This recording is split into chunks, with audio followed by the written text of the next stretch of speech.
서울 창업허브와 함께하는 디자인 싱킹 고객 중심의 창업교육 1회차입니다.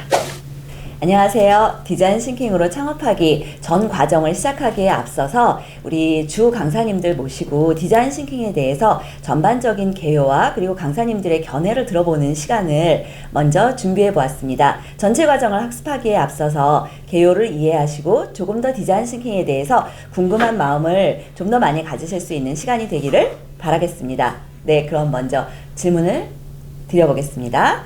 자, 안녕하세요. 안녕하세요. 네, 디자인 싱킹은 최근 경영 환경에서 더 그 중요성이 각광받고 있고 부각되고 있는 그런 방법론입니다. 왜 그렇게 되고 있다고 생각하실까요? 예. 제 생각에는 시대가 점점 불확실해지고 있기 때문인 것 같아요. 예, 시대는 불확실해지고 있고 그 다음에 기술 발전을 위해서 제품력은 점점 평준화되고 있는 것 같아요.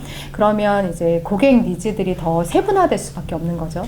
그러면 그 세분화된 고객 니즈를 맞추기 위해서는 다시 고객의 마음을 아는 쪽으로 돌아가야 되는데 그렇게 하기에 디자인 싱킹이라는 방법론 혹은 마인드셋이 창업가들, 기업가들한테 굉장히 도움이 될 수 있다. 그래서 그 부분에 대해서 많이 관심을 갖고 있다. 그런 생각이 듭니다. 네.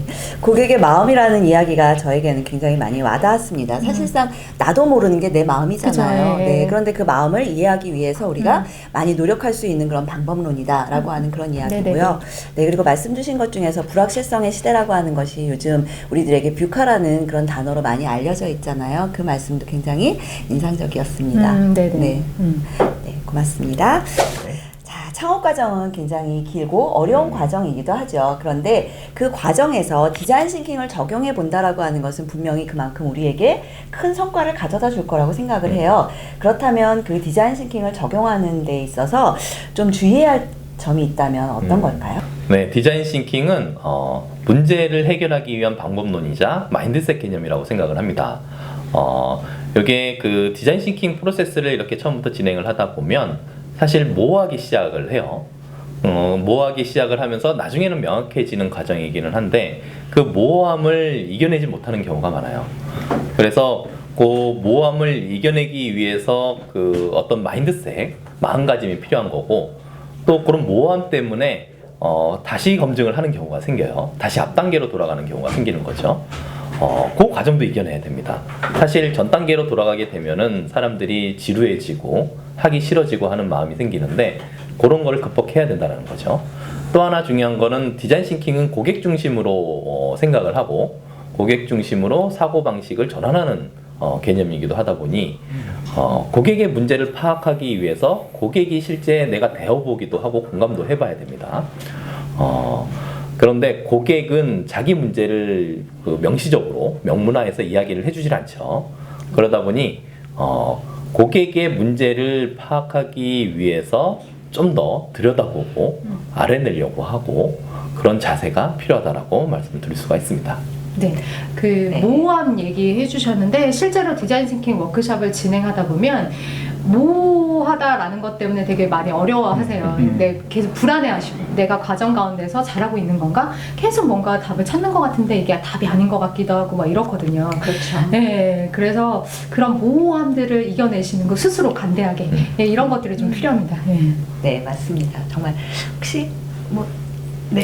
되게 좋은 의견을 경청하고 있었고요. 네. 모호한다는 이제 얘기에 대한 개념을 굉장히 명료하게 얘기 주신 것 같아서 재밌었고 잘 들었습니다. 아주. 네, 맞습니다. 그 모호함이라고 하는 것은 사실은 인간들이 굉장히 사람들이 보통 모호한 상태를 견디기 굉장히 힘들어하죠. 그리고 그것은 어떻게 보면 지금까지 우리가 해왔던 실패에 대한 우리들의 관념, 우리들의 관점 때문에 그럴 수도 있습니다. 지금 뭔가 명확하게 떨어지지 않으면 이건 내가 잘못한 거야라는 생각을 가질 수도 있는 것 같아요.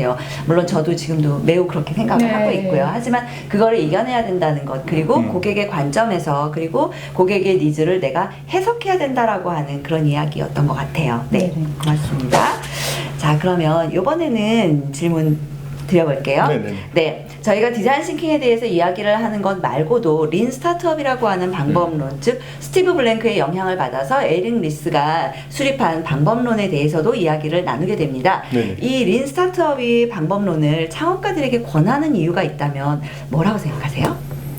뭐 여러 가지 생각을 해볼 수 있는데 에릭 리스 맞나요? 네, 그분이. 네, 맞습니다. 그분이 참 그 스타트업을 위해서 기여를 한 게 분명히 있는 것 같아요. 그러니까 스타트업이 상당수가 이제 시장에서 실패를 하잖아요. 근데 시장에서 실패를 하는 이유가 어떻게 해야 될지 잘 맞추지를 사실 못하거든요. 너무 지나치게 확신을 하는 경우도 있지만 잘 몰라서 이런 경우도 생기는데, 그런 불확실성을 이길 수 있는 방법론을 하나를 만들어낸 거죠. 모든 게 다 정답이 될 수는 없지만 너무 그거를 고민하지 말고 한번 직접 부딪혀 보라는 겁니다. 어떻게?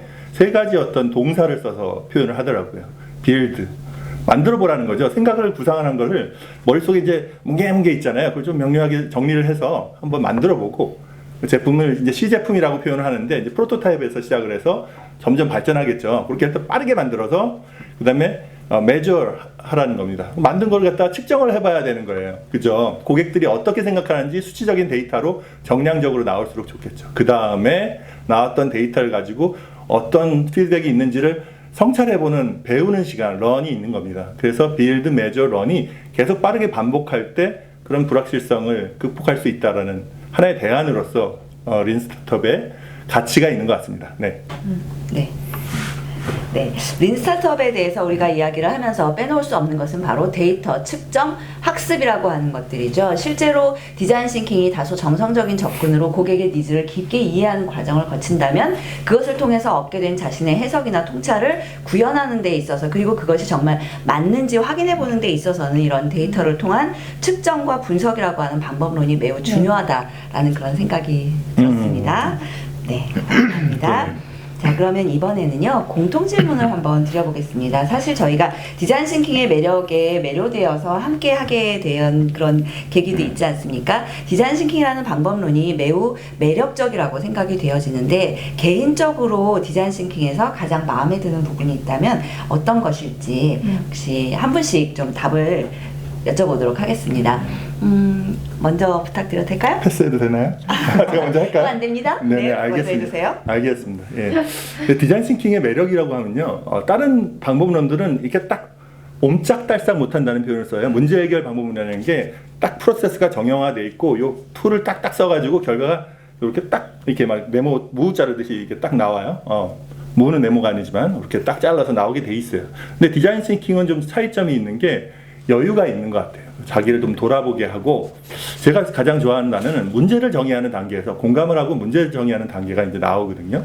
그럴 때 진짜 문제인가를 알기 위해서는 내 마음이 그좀 열정이 생기는지를 한번 보라는 인스파이어라는 단어가 나옵니다. 그래서 실제 고객 하는데 고객만 너무 생각을 하다 보면 내 자신의 열정은 어디로 갔는지, 정말 이 문제가 처음에는 정말 해결하고 싶었는데 그게 3개월이 지나고 6개월이 지나고 여러 가지 테스트를 거쳤을 때도 그대로인지, 그 열정이 더 살아나고 있는지, 내가 정말 창업을 하고 싶었던 그 초심이 살아있는 건지를 확인할 수 있도록 디자인 싱킹에서 내 마음이 지금 어떻게 움직이는지를 명확하게 탁 집어서 물어보고 있습니다. 여러분 마음은 현재 어떠십니까? 예, 그런 마음 같이 한번 공유했으면 좋겠어요. 예. 네, 무도 네모로 자를 수는 있습니다. 그렇죠, 맞아요. 네, 고맙습니다. 전혀 긴장하지 않았고요. 예. 네, 어떻게 생각하실까요? 네, 제가 요 질문 받았을 때, 네. 한 번 더 고민을 해보게 되더라고요. 디자인 싱킹에서 매력적인 부분이 과연 어디 있을까? 없다는 얘기가 아니고, 오히려 반대로 모든 부분이 다 매력적일 수 있다라는 생각이 들더라고요.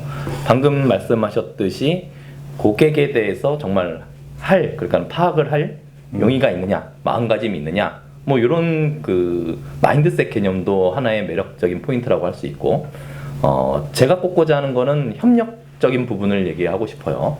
그러니까 사람들이, 또 다양한 분야의 사람들이 모여가지고 자기의 생각을 자유롭게 표현을 하죠. 그 과정에서 창의적인 뭔가 솔루션이 도출이 되기도 하고요. 그런 장을 열어주는 것 자체가 디자인 싱킹의 어떤 매력적인 부분이 아닐까 생각을 합니다. 네. 맞아요. 네. 저도 그렇게 생각해요. 저희도 사실은 그렇게 모여있는 콜라보레이션인 네네네. 것 같고요. 저는 그 그 디자인 싱킹에 크리에이티브 컴피던스라는 게 있어요. 그러니까 창의적 자신감이라는 뜻이거든요.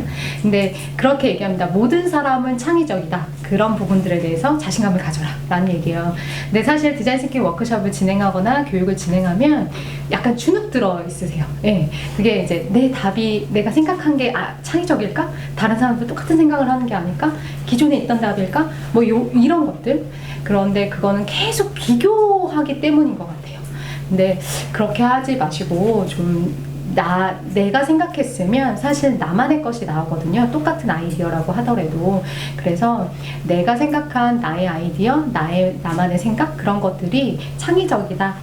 그리고 나도 창의적일 수 있다. 이런 자신감을 좀 가지셨으면 좋겠다. 라는 생각이 듭니다. 맞습니다. 제가 생각하는 부분도 그런 부분이 또 포함이 되는데 디자인 싱킹 프로세스를 이렇게 따라가다 보면 말을 잘 안 하시던 분들도 나중에는 말을 많이 하게 되시더라고요. 자기 생각을 이야기를 하고 사람들이 받아들이니까 맞아요. 그런 맞아요. 자세가 또 중요한 것 같아요. 네. 그것을 우리가 보통 예스앤드의 분위기라고 이야기를 하죠. 네. 지금까지 디자인 싱킹의 매력에 대해서 인스파이어, 그 다음에 콜라보레이션, 그리고 자기 검열을 하지 않는 창의적 자신감 말씀 주셨는데 저는 누구나 그렇게 하는 데에는 그럴 만한 이유가 있다라고 하는 이야기를 드리고 싶습니다. 누구나 어떠한 문제에 봉착했을 때 자기만의 대안을 가지고 있다라고 하는 이야기인 거죠. 그래서 그렇게 하는 그 이유를 찾아냈을 때에 그 대안으로서의 나의 제품이나 나의 서비스를 고객에게 제공해 줄 수 있다라고 생각이 듭니다. 그리고 사실 굉장히 따뜻한 말이죠. 네네. 누구나 그렇게 하는 데에는 그럴 만한 이유가 있다라고 하는 것. 네. 자, 지금까지 우리가 전체적인 디자인 싱킹 창업하기 과정을 학습하기 전에 전체적으로 디자인 싱킹에 대해서 간단하게 각자의 견해를 이야기하고 그리고 그것의 중요한 부분을 서로 논의하는 그런 시간을 가졌습니다. 이후 이어지는 학습 과정에서 조금이라도 도움이 되시고 그리고 계속해서 궁금증과 호기심을 가지고 학습하실 수 있는 데에 도움이 되셨으면 정말 좋겠습니다. 네, 감사합니다.